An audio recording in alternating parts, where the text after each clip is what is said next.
Victory over Superman was only the beginning of Aquaman's rise to power. Uniting the world's oceans under the banner of Atlantis, Aquaman had a controlling interest in the planet's ecology and economy. His influence did not escape the attention of the world's multinational corporations, who looked to end his reign. Villains lured by the promise of big money to assassinate the King of Atlantis pursued him relentlessly. But Aquaman's popularity served him well. The world's citizens rose up in anger against those who would quell Aquaman's influence. The threat abated, a groundswell of support began for a united Earth under Aquaman's command.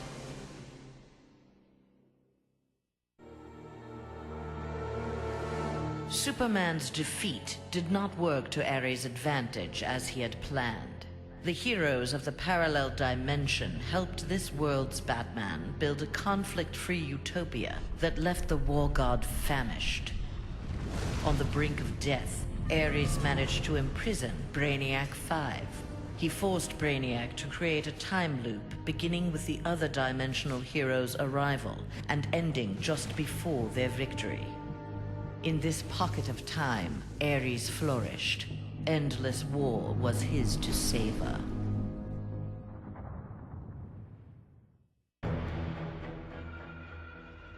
Superman had been a fool to believe Bane would willingly accept a subordinate role in the One Earth government. With the High Counselor out of the way, true leadership could begin. Bane found in Sinestro and Black Adam inspiring examples of ruthless, absolute authority. They reciprocated his regard for their talents. The three former villains regained control of the planet and formed a ruling triad that would be uninterrupted until the next phase of Bane's plans.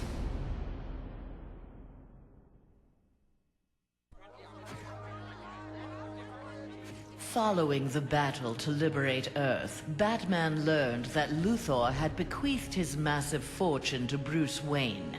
He now had the means to rebuild Gotham and Metropolis. The city's residents, inspired by their hero's efforts, adopted the slogan, "We are Batman." They contributed countless hours to their community's renovation and crime prevention. The Batman of old would have stubbornly assumed these tasks alone. The post-One Earth Batman, having been rewarded for his trust in others, enjoyed his city's renewal and his role as its benefactor.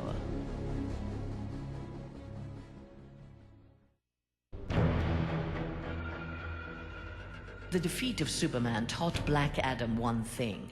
Most of Earth's denizens were too weak to adopt Kahndaq's visionary form of government. He returned to his homeland with a new plan. Combining their energies, Black Adam and his Empress Isis created a mystical barrier around Kahndaq. There they reigned in peace, their country an oasis in the wasteland of human civilization. A true oasis once Black Adam had destroyed all other life on Earth.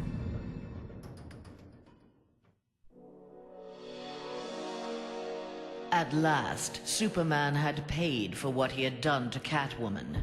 Feigning allegiance to his regime had cost Selina her beloved Batman and her best chance at happiness. Pride and anger kept her from attempting reconciliation with Bruce Wayne, but his inspiring reconstruction of Gotham and Metropolis fostered in her a desire to remain close to him.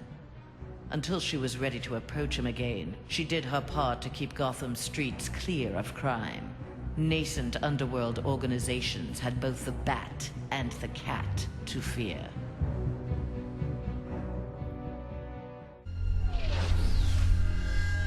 After Superman's defeat, Cyborg led the assault on the Fortress of Solitude to flush out remnants of the High Counselor's regime.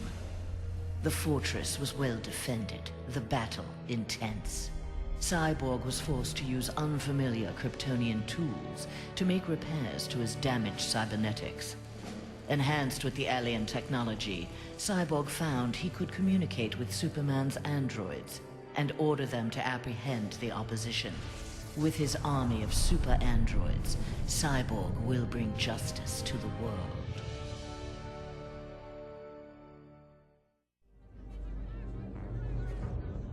With Superman's regime toppled, new governments formed to take its place.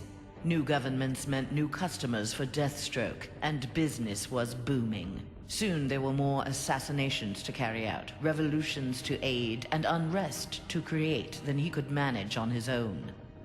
The One Earth regime's elite troopers, having committed atrocities in Superman's name, had gone into hiding from a populace bent on revenge. Impossible for most to find, but not for Deathstroke. Recruiting these renegades, he formed the New Titans, the world's premier political assassins.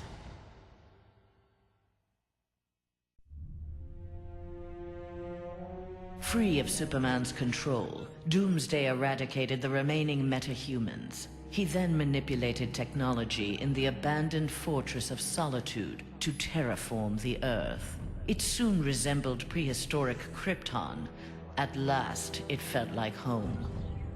After a few years of exterminating humanity at his leisure, however, Doomsday needed a challenge.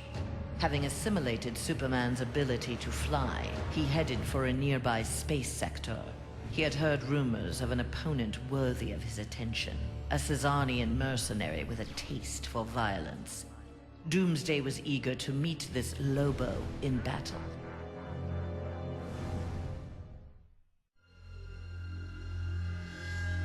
Flash had taken down the High Counselor, but the atrocities he had abetted during Superman's regime continued to haunt him. His shame eventually drove him into exile. Whether wishing to make further amends or simply unable to stop himself, Flash continued to use his powers in the pursuit of justice.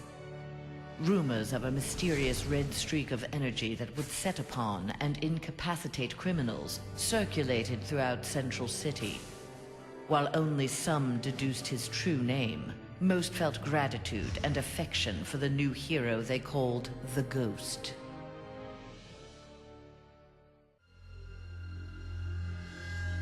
After the fall of Superman, Green Arrow visited the Star City of this parallel Earth. His counterpart was one of the first heroes to fall in the battle against Superman, one of the first to object to the Man of Steel's new tactics and reasoning. A memorial erected in Star City's Orchid Bay served as a reminder of the need to fight oppression regardless of the odds. There, Green Arrow found that one citizen wasn't content to memorialize Oliver Queen in stone. With Green Arrow's training, a new archer, dressed in crimson, took up the fallen hero's mantle. Let Star City's criminals beware. The night belongs to Red Arrow.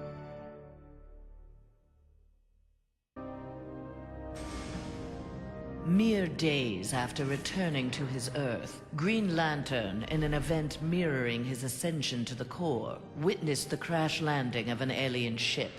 Investigating the wreckage, he encountered the pilot, who claimed to be Abin Sur.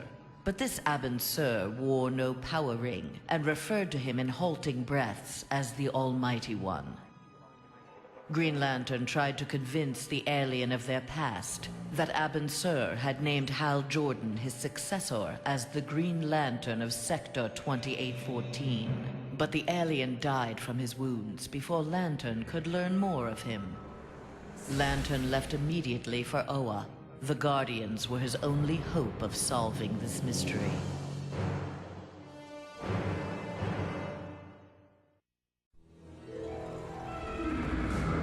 The defeat of Superman filled Harley with confidence. She knew what she was capable of and knew what she wanted. She traveled to the Visitor's Earth and freed the Joker from prison. Returning to her world, they married in a ceremony that set Gotham ablaze. At the reception, the cake-cutting ceremony took a gruesome turn. As her new husband playfully mashed her face into the cake, years of abuse took its toll. Something in Harley snapped. She used the ceremonial knife to slash Joker's throat. Still wearing her wedding gown, Harley now resides permanently in Arkham Asylum.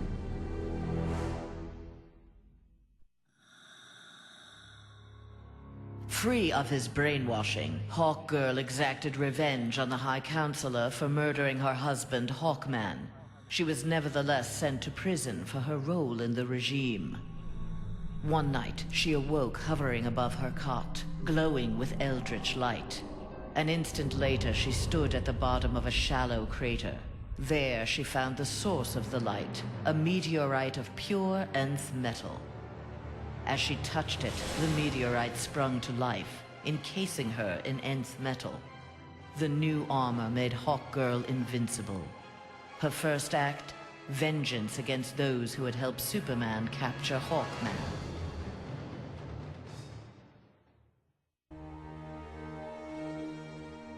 Though he had failed to elevate the Joker clan's status, Joker was convinced a similar organization could be successful in his dimension. Joker used a series of devastating terrorist acts to frighten the populace, then convinced the more gullible among them that he was the path to security.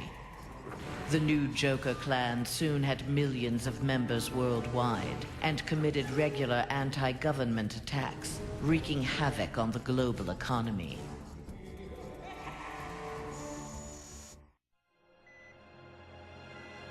Killer Frost reveled in her victory, but her overconfidence betrayed her. Seizing the opportunity, agents of Star Labs captured her. Their scientists harnessed her freezing power in order to fortify the world's polar ice caps. But Star Labs underestimated Frost's abilities. Turning on her captors, she froze their facility and eventually the entire Western Hemisphere. The survivors now struggle to overthrow the self-proclaimed Ice Queen.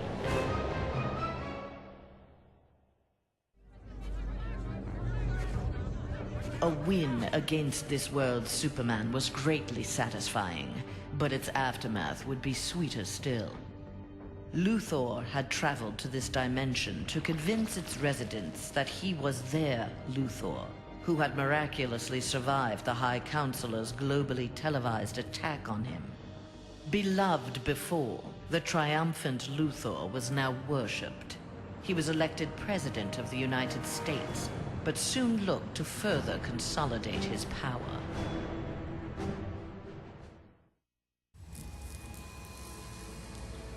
Nightwing had beaten his former boss, Superman, in single combat. Not even Batman had done that. His thirst for conflict grew. He began challenging anyone who crossed his path. Nightwing's belligerence eventually drew the attention of Sinestro. His corps was always in need of new recruits, and the young humans seemed able to inspire great fear. Sinestro had his suspicions confirmed when a yellow power ring found its way onto Nightwing's finger.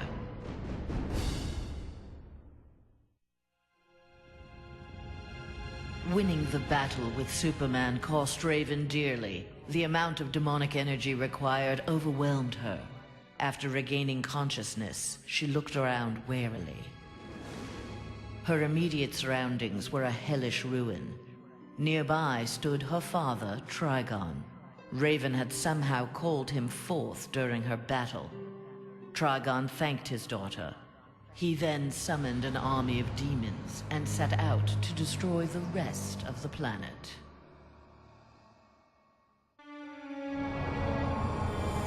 Following the events in the parallel dimension, Shazam's fellow heroes returned home. But an alien virus contracted during the transfer created in them acute mental instability. They turned on their fellow crime fighters in a deranged fury. Alone and desperate, Shazam shared the power of the Word with his adopted brothers and sisters. Their purity of heart gave them courage. The army of Shazam incapacitated the former heroes.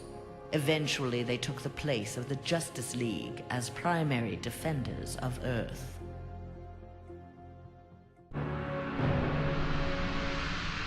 When Superman's One Earth regime proved to be a failure similar to his on Korugar, Sinestro retreated to deep space to ruminate on its demise. Fear had long seemed the most powerful of the emotions with which to bring order to the universe, yet it had not been enough. Desperate, Sinestro hurled the might of the Sinestro core against the life entity, keeper of the White Power Battery. Ultimately victorious, Sinestro now wielded the power of a White Lantern. No adversary could possibly withstand him. The light of the Green Lantern Corps would be the first he would extinguish.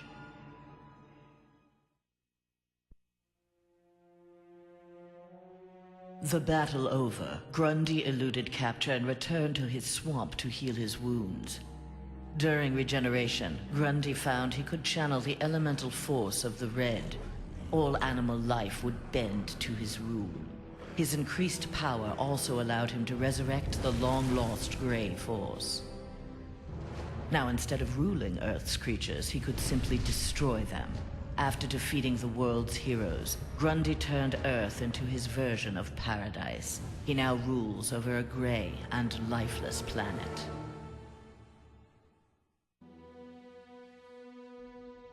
Though pleased with the outcome, Superman's battle with his duplicate left him troubled. If one Superman could go so far astray, why not another?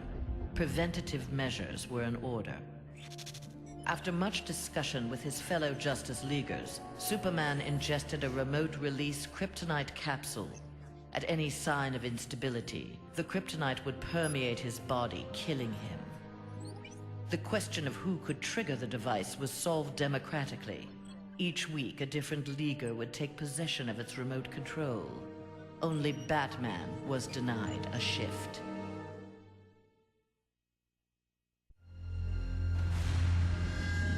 Wonder Woman returned home to find her dimension in ruins. Aware of Superman's despotic rule of the parallel dimension, the gods of Olympus vowed to preemptively eliminate the metahuman scourge from their world. Under the direction of Zeus, they hunted down and eliminated nearly all superpowered mortals. All that remained to oppose them was Themyscira. Wonder Woman and her Amazons fought back against the Olympians with unrelenting courage. Despite heavy losses, Wonder Woman's forces ultimately prevailed. They took reign as the new Olympians, ushering in an age of peace and prosperity. Not all heroes were destroyed by Superman. Some were actually created by him.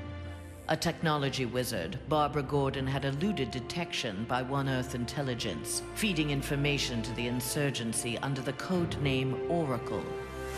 But after the regime's murder of her father, Gotham Police Commissioner James Gordon, Barbara channeled her anger into a new alter ego. Sensing the right opportunity to strike, she attacked Superman directly. By defeating the High Counselor, she had announced Batgirl to the world in impressive fashion.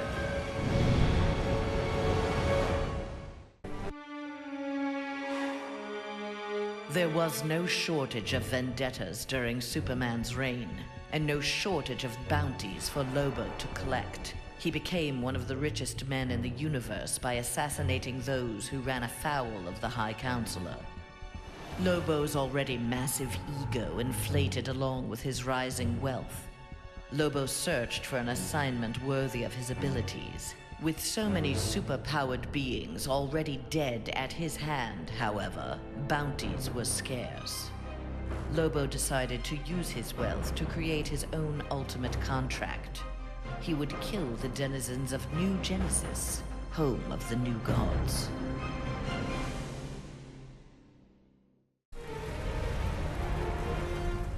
The fool in the red cape had been dealt with. Now Scorpion would learn how he came to this place. Heretofore, only the sorcerer Quan Chi or the fallen elder god Shinnok could have summoned him. Scorpion's answers appeared in the form of Trigon, who accused Scorpion of deserting Trigon's demon army and stealing from him the glory of besting the High Counselor. The two faced each other in a titanic struggle. Scorpion emerged the victor and assumed control of Trigon's invasion force. Soon this strange new land would be his to rule.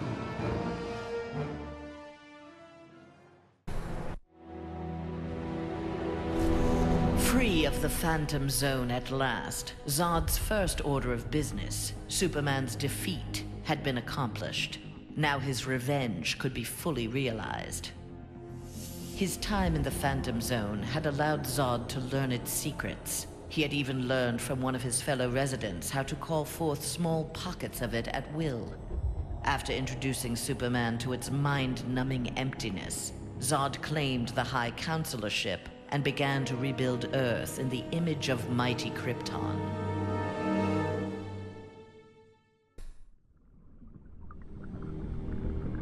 Banishing his friend and former teammate Superman to the Phantom Zone was difficult for Jean Jones, but necessary.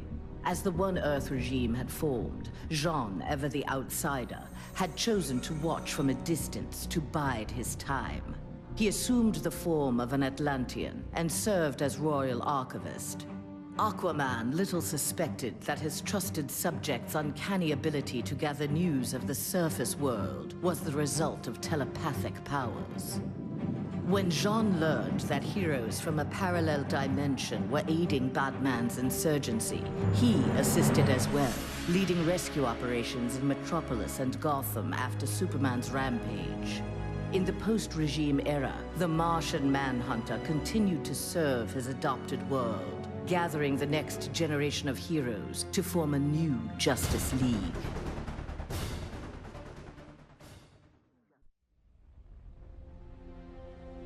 The defeat of Superman was a relief to Zatanna. During the regime, she and Dr. Fate had taken advantage of Superman's vulnerability to magic and turned the Tower of Fate into a sanctuary for Superman's enemies. She had saved many lives, but years of subterfuge weighed heavily upon her. After the regime's downfall, Zatanna was instrumental in restraining metahumans during their trials. But when a jury recommended the death penalty for the more immutable defendants, Zatanna intervened. She took the prisoners to the Tower of Fate. There they would remain, incarcerated, but alive.